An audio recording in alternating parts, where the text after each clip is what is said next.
Hello बच्चों, स्वागत है आपका अपनी classes exam study with you में।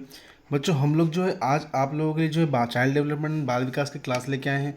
ठीक, मैं आपको बता दूं कि क्लास आप लोगों के लिए काफ़ी इंपॉर्टेंट होने वाली है, क्योंकि हम लोग क्या एक सीरीज चला इसमें कि क्या जिसके अंतर्गत हम लोग जितने भी प्रीवियस ईयर क्वेश्चन मतलब पुराना पेपर जितने भी हैं वो सारे ही पेपर हम लोग डिस्कस कर रहे हैं। सभी क्वेश्चन में इंपॉर्टेंट क्वेश्चन डिस्कस कर रहे हैं। तो आज की क्लास में लगभग हम 10 से 12 क्वेश्चन डिस्कस करेंगे। तो अगर आप चैनल पर नए हैं तो प्लीज़ आप लोग चैनल को सब्सक्राइब करना ना भूलें। ठीक है, देखिए आज का पहला क्वेश्चन क्या होने वाला है हम लोग आज का पहला क्वेश्चन हम लोग का होने वाला है कि एक पाठ्य पुस्तक में लड़कों को बुद्धिमान और प्रमुख पात्र जबकि लड़कियों को नम्र और भावनात्मक रूप से चित्रित किया है। यह खालिस्तान का उदाहरण है। देखिए मेरी बात सुनिए।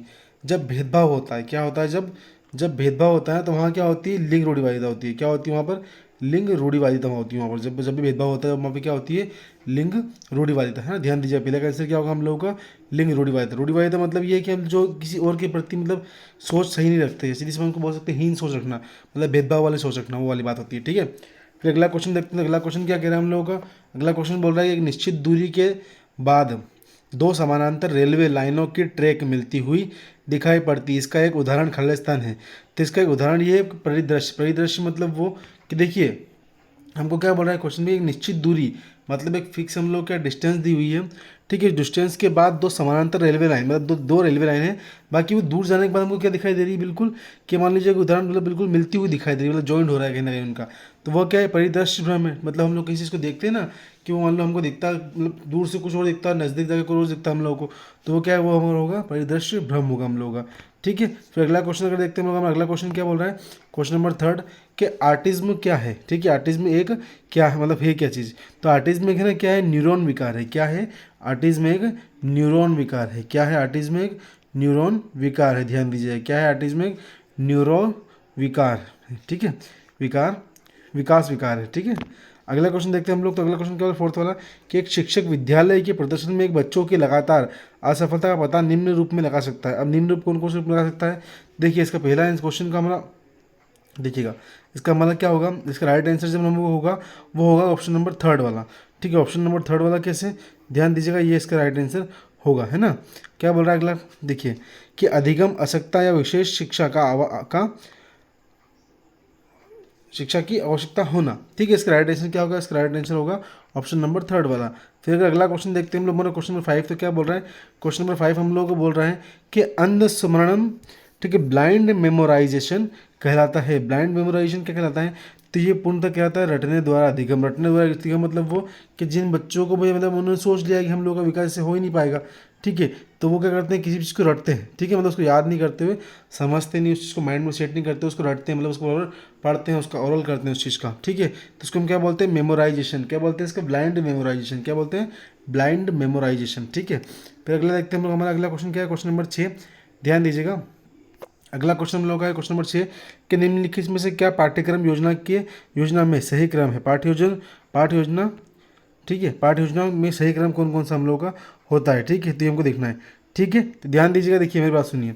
इसमें क्या बोल रहा है कि पाठ्य योजना में सही क्रम कौन सा होना चाहिए हम लोगों का। तो देखिए इसमें हमारा जो सही क्रम होना चाहिए उसको हम क्या बोलेंगे, जो फर्स्ट वाला जो हम लोगों का है, कौन सा है, फर्स्ट वाला जो है इसका राइट आंसर होगा। कौन सा होगा इसका राइट आंसर, इसका राइट आंसर जो होगा वो हम लोगों का ऑप्शन नंबर फर्स्ट होगा। क्या होगा कि प्रेरणा, प्रस्तुति, पुनर् हाँ पुनर्पूंजीकरण, मूल्यांकन या ग्रह समुन्देशन। ठीक है, अगला क्वेश्चन देखते हैं हम लोग हमारा। अगला क्वेश्चन क्या बोल रहा है, अगला क्वेश्चन क्वेश्चन नंबर 7 क्या बोल रहा है हम लोगों का। अगला क्वेश्चन बोल रहा है क्वेश्चन नंबर 7 कि व्यवहारवादियों द्वारा प्रयुक्त अध्ययन की पद्धति थी। अब व्यवहारवादी द्वारा प्रयुक्त अध्ययन की पद्धति कौन सी थी, तो अवलोकन थी। कौन सी थी, अवलोकन, जिसको हम क्या बोलते हैं, उसको हम बोलते हैं अवलोकन थी, है ना। ध्यान दीजिएगा आप लोग। फिर अगले क्वेश्चन की ओर बढ़ते हैं हम लोग। तो अगला क्वेश्चन क्या बोल रहा है हम लोग का, क्वेश्चन नंबर 8 जो बोल रहा है वो बोल रहा है कि धर्म जिससे व्यक्तिगत बच्चा संबंधित होता है वह खालिस्तान कहलाता है, खालिस्तान का हिस्सा होता है। तो वह सामाजिकरण का हिस्सा होता है। क्या क्या क्या हिस्सा होता है, सामाजिक पर्यावरण का हिस्सा होता है। ठीक है, सोशल इन्वायरमेंट का हिस्सा होता है। क्या का हिस्सा होता है, सोशल इन्वायरमेंट का मतलब सामाजिक पर्यावरण का वो हिस्सा होता है।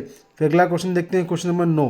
तो क्वेश्चन नंबर 9 क्या बोल रहा है कि व्यक्तित्व परीक्षण निम्न होना चाहिए। व्यक्तित्व परीक्षण क्या होना चाहिए, देखिए ध्यान दीजिएगा। तो व्यक्तित्व परीक्षण जो होना चाहिए वो कैसा होना चाहिए, देखिए क्या बोल रहा है कि विश्वसनीय और वेद होना चाहिए। कैसा होना चाहिए, विश्वसनीय और वेद। व्यक्तिगत परीक्षण कैसा होना चाहिए, विश्वसनीय और वेद होना चाहिए। ठीक है, फिर आगे की ओर बढ़ते हैं हम लोग। क्वेश्चन नंबर 10 देखते हैं हम लोग का। ठीक है। तो क्वेश्चन नंबर 10 क्या बोल रहे हैं, ध्यान दीजिएगा आप लोग कि बच्चे के विकास की प्रक्रिया के दौरान, ठीक है, हम लोग किन किन चीज़ों, क्या क्या चीज़ें होती है, प्रक्रिया होती है।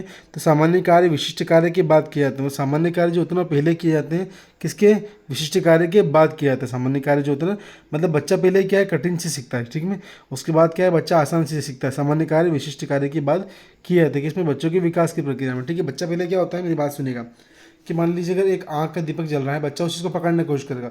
अगर बच्चे को एक बार मान लो उस चीज़ को डर लग गया, बच्चे को हाथ मान लो जलने की संभावना हुई, तो बच्चा अगर एक बार उस चीज़ से डर गया तो अगली बार उस चीज़ को, उसके बाद जाएगा नहीं वो लोग, ठीक है। तो पहले सीखने की प्रक्रिया कैसे स्टार्ट होती है, तो हमेशा क्या, विशिष्ट से सामान्य की ओर स्टार्ट होती है, ठीक है। अगर आप लोग क्लास पसंद आ रही है तो प्लीज़ आप लोग क्लास को लाइक करें, ठीक है, चैनल को सब्सक्राइब करना ना भूलें आप, ठीक है। और साथ ही साथ हम लोगों को जो क्लास लिंक जो इसको अधिक से अधिक शेयर करें, और टेलीग्राम, इंस्टाग्राम, ठीक है, व्हाट्सअप, फेसबुक अकाउंट से आप लोग बिल्कुल जुड़ जाइएगा, ठीक है। Thank you, thank you.